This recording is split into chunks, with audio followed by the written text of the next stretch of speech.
Cities today are built for cars. Parking lots, garage, and wide roads take up a huge amount of space. For decades, cities planners assumed most people would own a car, so parking became a normal part of everyday life.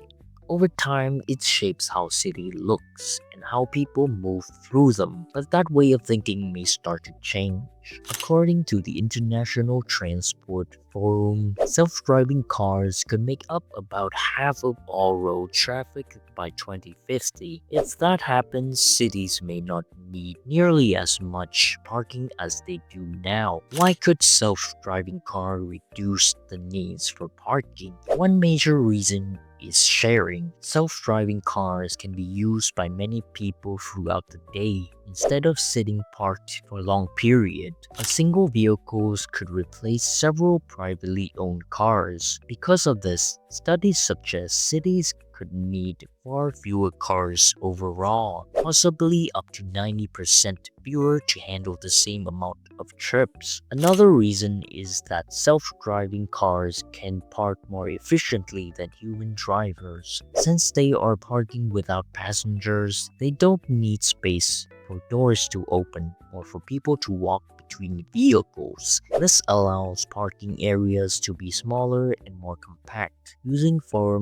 less land. In theory, this could free up space for housing, parked bike lanes, and wider sidewalks. So does this mean parking will mostly disappear? Not necessarily. Even self-driving cars still need space to wait when they are not being used. Some researchers also warns that easier car travel could lead to more driving overall. If more people choose car over public transportation, traffic level could rise, and so could the demand for parking. What happens if parking is moved out of city center? In busy areas, self-driving cars could drop people off and then park farther away. This could reduce on-street parking and make room for pedestrians, cyclists, and public spaces. However, cars would still need to travel back and forth between parking areas and pickup points. If many vehicles do this at the same time, traffic congestion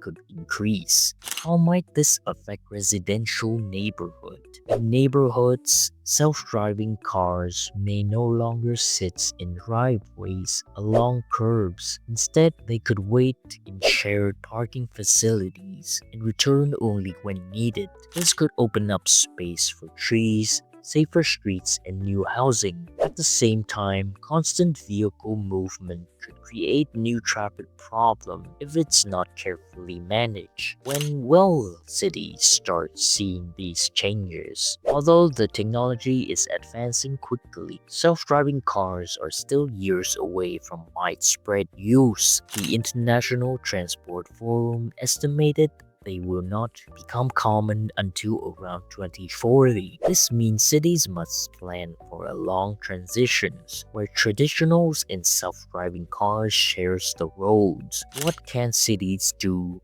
during these transitions? Cities can reduce dependence on private cars by limiting parking, increasing parking fees, and improving public transportation. Investing in shared mobilities, changing stations, and smart traffic systems can also help cities prepare for the future. Self-driving cars could change how cities use space. Parking may shrink, traffic may not.